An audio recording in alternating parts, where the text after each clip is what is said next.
여러분은 가장 보고 싶은 분이 있으십니까? 또 만나고 싶은 사람이 있을까요? 오늘 본문의 시작인 디모데전서 6장 14절은 우리 주 예수 그리스도께서 나타나실 때까지라고 하였습니다. 성경은 성도가 가장 만나고 싶은 분이 예수 그리스도이심을 교훈하고 있습니다. 또 성도가 가장 보고 싶어 할 사람도 예수 그리스도이심을 교훈하여 주고 있는 것입니다. 구약 성경에 모세가 그리하였습니다. 모세는 출애굽기 33장 18절에서 모세가 이르되 원하건대 주의 영광을 내게 보이소서라고 하나님 보기를 간절히 기도하였던 것입니다. 그럼에도 출애굽기 33장 23절에 보면 손을 거두르니 내가 내 등을 볼 것이요 얼굴은 보지 못하리라 라고 하였습니다. 아무리 모세라 할지라도 지나가시는 하나님의 뒷모습인 등을 겨우 볼 수 있었을 뿐 하나님의 얼굴을 보지 못하였던 것입니다.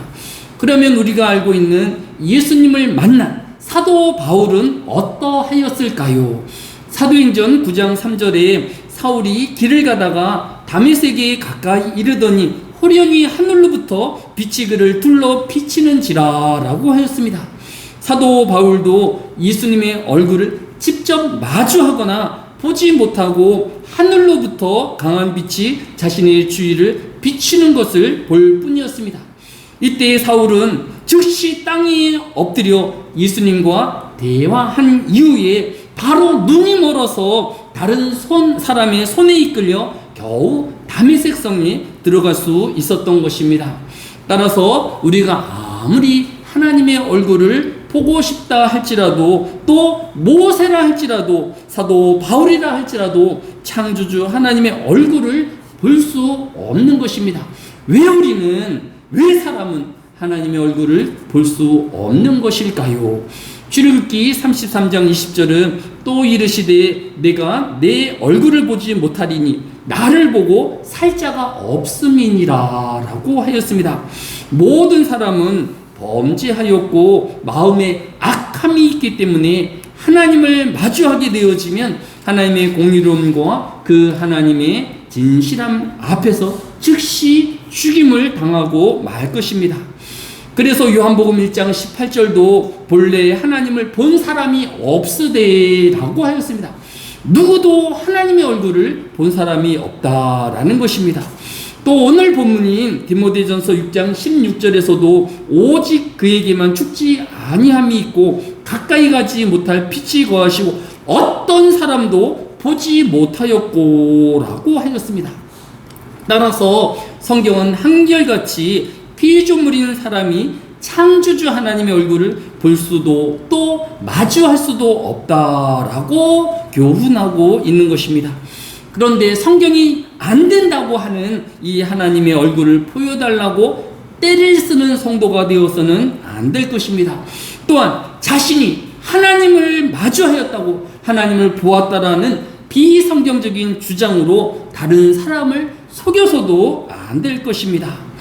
그러면 사람이 하나님을 마주하거나 볼 수 없다 할지라도 모세가 하나님과 함께 하였던 것처럼 사도 바울이 예수님과 함께 대화하며 함께 있었던 것처럼 우리가 하나님과 함께 할 수 있는 방법이 무엇일까요?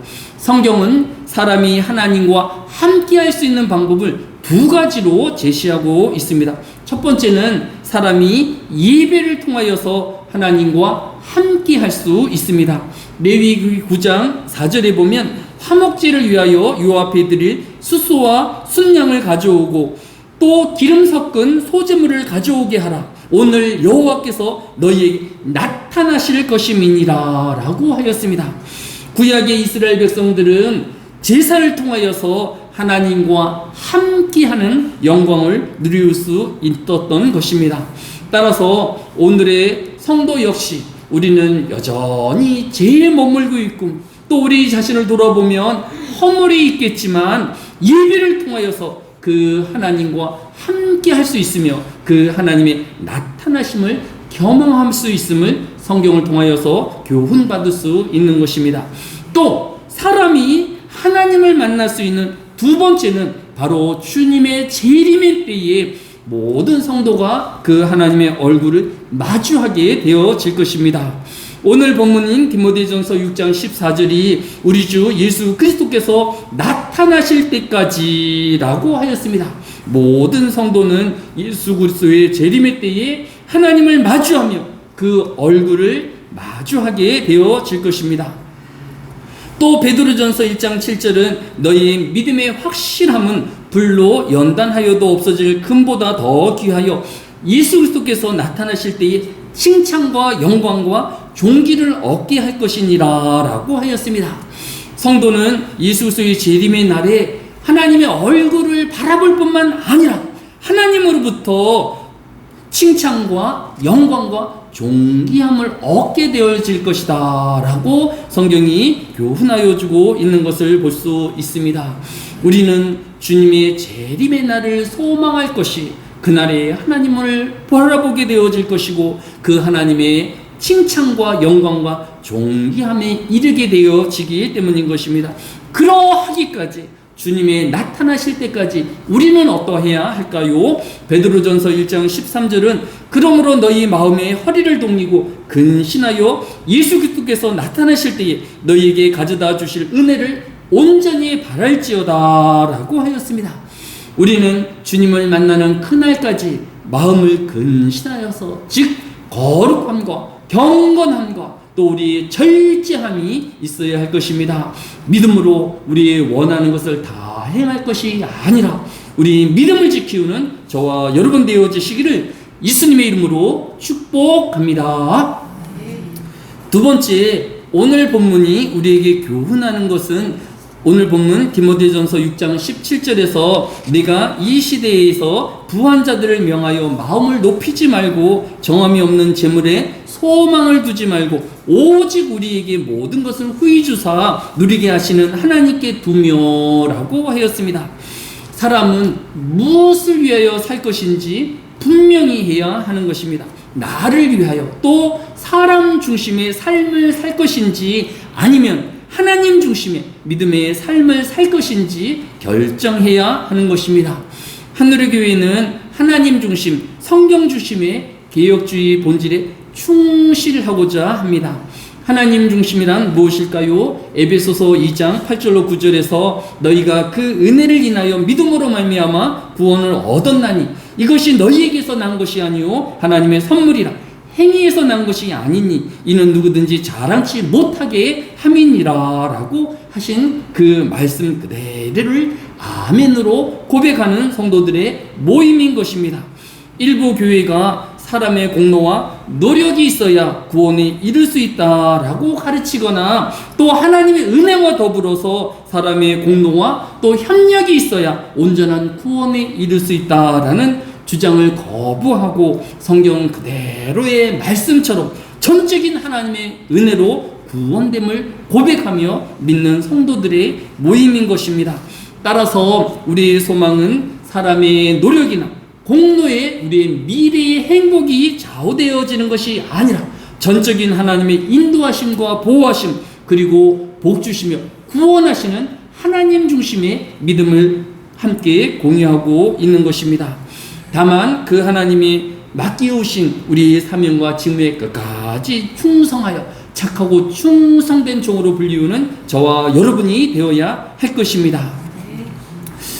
이번 주 신문에는 이 하나님 중심의 삶이 아닌 사람 중심 또 자신을 위하는 이런 신문 기사가 두 가지가 있었습니다.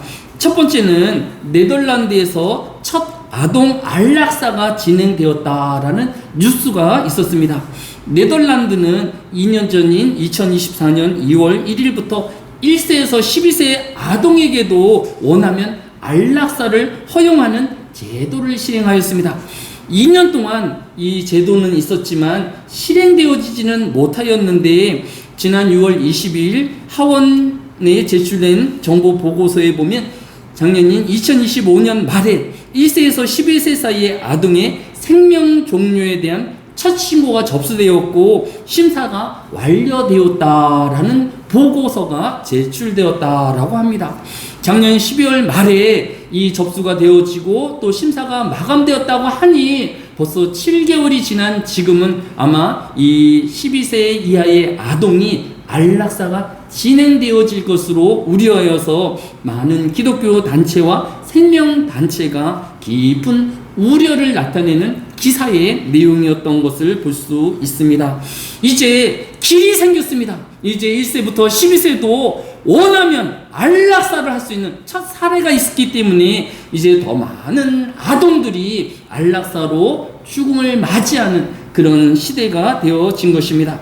그러나 성경은 시편 27편 1절에서 여호와는 나의 빛이요 나의 구원이시니 내가 누구를 두려워하리요 여호와는 내 생명의 능력이시니 내가 누구를 무서워하리요 라고 하였습니다. 우리의 생명은 내 것이 아니라 하나님의 것이기에 내 마음대로 중단할 수도 또 그 종말을 원할 수도 없는 것을 알아야 할 것입니다. 또 구약의 요나 선지자는 하나님의 명령을 따라서 니느웨 성에 복음을 전파하였는데 이 니느웨 백성들이 회개하여 하나님 앞에 용서를 받게 되어지자 하나님은 이 니느웨 성의 심판을 잠시 중지하였습니다. 이때 요나는 적국의 망함을 막아서는 자가 되어서 이제 고국으로도 가지 못하는 한심한 자신의 처지를 비관하여서 죽기를 원하였습니다. 그러면서 고백하기를 요나서 4장 3절에서 여호와여 원하건대 이제 내 생명을 거두소서 사는 것이 죽는 것보다 내게 나음이니이다 라고 하였습니다.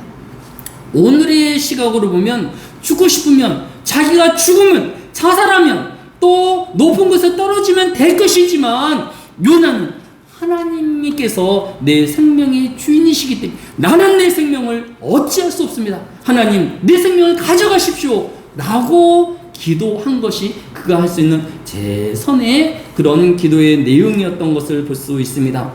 생명은 결코 사람이 막아서거나 또 중지할 수 없는 내용인 것입니다. 예수님도 누가복음 12장 6절에서 참새 5마리가 두 아사르온에 팔리는 것이 아니냐 그러나 하나님 앞에서 그 하나도 잃어버린 바 되지 아니하는도다 라고 하였습니다. 하나님은 참새 한 마리의 생명까지도 귀히 보시는 분이시기에 하나님의 존귀한 생명을 얻은 사람의 생명이야말로 얼마나 존귀하게 여기시겠습니까? 안락사를 선택할 수밖에 없는 그 부모와 그 아동의 환경과 심정을 모르는 것은 아니지만 그 어떤 것보다도 생명의 소중함을 다시 인식하며 또 생명이 내 것이 아니라 하나님의 것임을 성경의 교훈 그대로를 이 세상이 거스르지 아니하여야 할 것입니다. 사람 중심이 아닌 하나님 중심의 믿음의 삶이 되어야 할 것입니다. 두 번째로 이번 주 기사 중에서 이 하나님 중심이 아닌 사람이 원하는 것, 사람의 편리, 사람 중심의 기사 내용이 있었는데 그것은 지난주 뉴스에서 남자를 남자라고 했다가 곤욕당한 영국의 간호사라는 제목의 기사가 있었습니다. 기독교 신자인 영국인 간호사 제니퍼 멜은 트랜스젠더, 이 사람은 성범죄자이기도 합니다. 이 사람이 남성에서 여성화 수술을 하였지만 그는 여전히 그를 남자라고 미스터라고 호칭하였는데 이것이 문제가 되어서 그 사람이 정체성이 여성인데 남자라고 불렀다고 하여서 영국 간호사 조사위원회로부터 대중에게 잠재적인 위협을 초래할 수 있는 인물로 판단되어서 간호사 자격을 박탈당하는 심사를 받게 되었는데 다행히도 이 심사가 중지한다라는 내용의 발표가 있었던 것을 볼 수 있습니다. 앞으로 남자를 남자라고 호칭할 때 상대가 자신을 남성으로 생각하지 아니하고 여성으로 자신의 정체성을 생각한다라고 하면 그를 남자로 부르지 아니하면 자격이 박탈되어지고 또 불이익을 당할 수도 있는 세상이 되어진 것입니다. 그러나 성경은 창세기 1장 27절에서 하나님의 자기 형상 곧 하나님의 형상대로 사람을 창조하시되 남자와 여자를 창조하시고 라고 하였습니다. 남자로 태어난 사람이 후천적으로 자신이 여성화라고 되어지고 또 자신을 여성으로 불러달라라고 할 수 없는 것입니다. 이처럼 하나님이 한번 정하신 성별을 사람이 정할 수 있고 또 자신이 정한 것뿐만 아니라 주변 사람들에게 그렇게 불려주고, 그렇지 아니하면 법적인 제재나 불이익을 당할 수 있는 세상이 되어진 것을 볼 수 있습니다. 이처럼 날이 가면 갈수록 이 세상은 하나님 중심의 믿음보다는 사람이 원하는 대로, 사람의 욕망대로 법이 바뀌어지고 사회의 인식이 바뀌어지는 사회가 되어져 갈 것입니다. 우리는 이 세상이 또 미래가 사람 중심의 세상이 아닌 하나님 중심의 세상이 되어질 수 있도록 더 기도하고 또 우리가 말씀을 또 지켜 실천하는 저와 여러분 되어지시기를 예수님의 이름으로 축복합니다.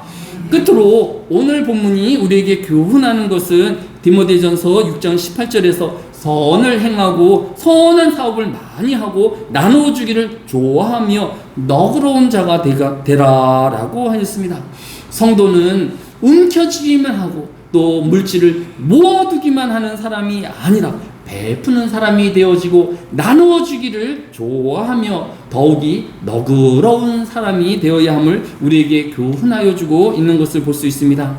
6월 24일 베네수엘라에서는 지진 규모 7.2와 7.5의 강진으로 엊그제인 7월 17일 현재로 사망자가 5,069명, 부상자가 16,740명이라는 발표가 있었습니다. 유엔은 이번 주 기사에서 아마도 실종자 5만여 명이 사망하였을 것이고 또 미국도 사망자가 10,000명에서 최대 10만 명이 이를 것이다 라고 하였습니다. 또 이번 주에는 이 유엔 국제이주기구에서 지진으로 고통당하고 있는 이 베네수엘라가 엘니뇨 현상으로 있어서 재난을 겸하게 되어질 것을 예측한 것을 볼 수 있습니다. 엘니뇨 현상이 일어나게 되어지면 지역의 태풍과 홍수, 가뭄의 극단적인 현상이 더 많이 일어날 확률이 있다라고 합니다. 성도는 자신의 평안함과 자신의 넉넉함을 노래할 것이 아니라 이웃의 고통과 이웃의 필요를 따라서 자신의 것을 나누어주고 그들을 위하여 기도하며 그들을 위하여 위로하는 저와 여러분이 되어야 할 것입니다. 오늘 하루 하나님을 바라보기를 소망하는 저와 여러분이 되어야 할 것입니다. 하나님 중심의 믿음으로 사는 저와 여러분이 되어야 할 것입니다. 베풀며 또 나누어주고 너그러운 삶을 살아내는 저와 여러분 되어지시기를 예수님의 이름으로 축복합니다.